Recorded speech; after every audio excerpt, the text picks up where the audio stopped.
Hey everyone, and welcome back to another Klowns from Outer Space video. Today we are going to be checking out patch 1.50 patch notes, because I can't play the game on Xbox, unfortunately. I can play it, but I can't update it, so I can't check out the new patch, which sucks. The Xbox Series XS users, patch 1.5 is coming, but it's still in the approvals process. Please keep an eye on our socials to be informed of when the patch will be ready for Xbox. Apologies for the delay.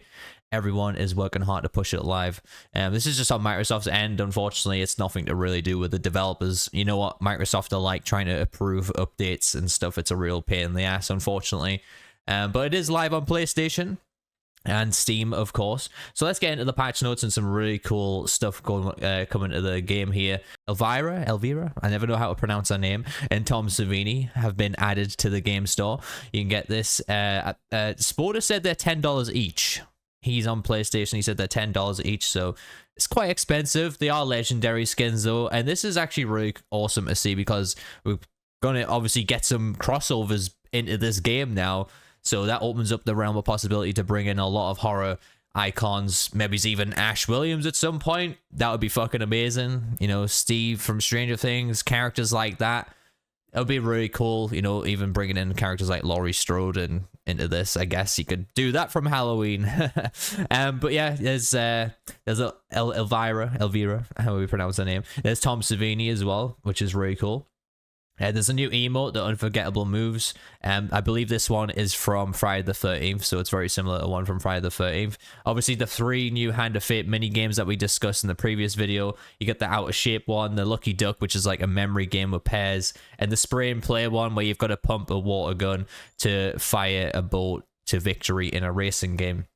The next one, obviously, loadout swapping. You can now select your create loadouts and select them in the lobbies now, which is fantastic. You don't have to keep backing out. Quick play lobbies now have an additional 30 seconds as well between matches to allow for extra time to swap between loadouts.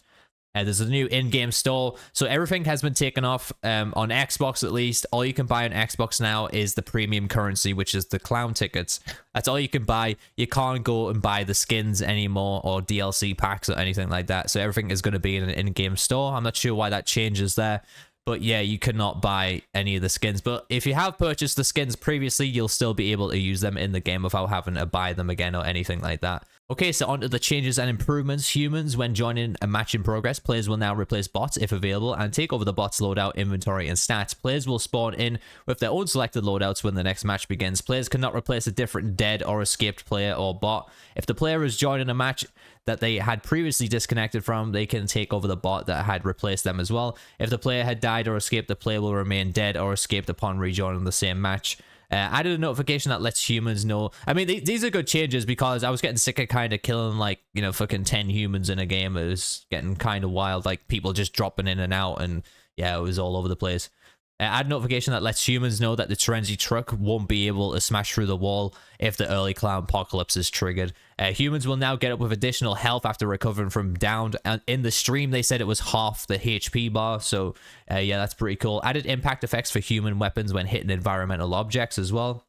Klowntalities. So this is what I wanted to do this video for mainly. You know, I don't really go through patch notes that much, but I really wanted to clear things up from my last video, where I was saying, this is just me quoting from the stream. They said they were adding a cooldown between Klowntalities, and then they showed gameplay of it being a 3-minute cooldown. It's not going to be a 3-minute cooldown between Klowntalities anymore. So the way they've done it is the way I suggested originally a long time ago when the game first came out. I said Klowntalities should not be unlocked at the start of the game. They should be earned at certain points, so that way people can't get fucking insta-killed. That's what I believed in anyway. I thought it was just way too quick to be able to use them. It doesn't really matter, because you can still just kill someone on the floor if you just keep hitting them. And anyways, but Klowntalities will now unlock after the first 3 minutes of a match, working the same as the skills. This is obviously reducible by hooking up cocoons as well. Added a 15-second cooldown after performing a Klowntality now, so every time you do a Klowntality, there's a 15-second cooldown before you can do it again. And then there's a lot of bug fixes, you know, fix the issue of players on Xbox could not join parties.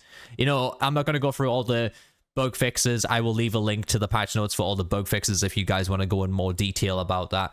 But yeah, there's a lot of smoothing out of gameplay and bugs that was happening in the game there. Like I said, the main thing here is, you know, some new mini games. Obviously, we got Elvira, Elvira.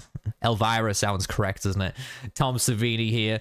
And we have the mini games added to the game. And of course, the new DLC in-game store there, the loadout swapping, and the Klowntality change, which I think is kind of nice for the game. But we'll see how it plays when I do eventually get to play the patch on Xbox, and maybe do a little patch review there. So it's just unfortunate we can't play it on Xbox right now, but it's nice to see that there's some crossover stuff coming to the game. Let me know your thoughts down below on the crossover stuff and who you'd like to see coming to Killer Klowns. And yeah, thank you guys so much for watching. Leave a like, leave a comment, hit that subscribe button, and I have big pixels, you my awesome viewers. I'll catch you guys in the next one.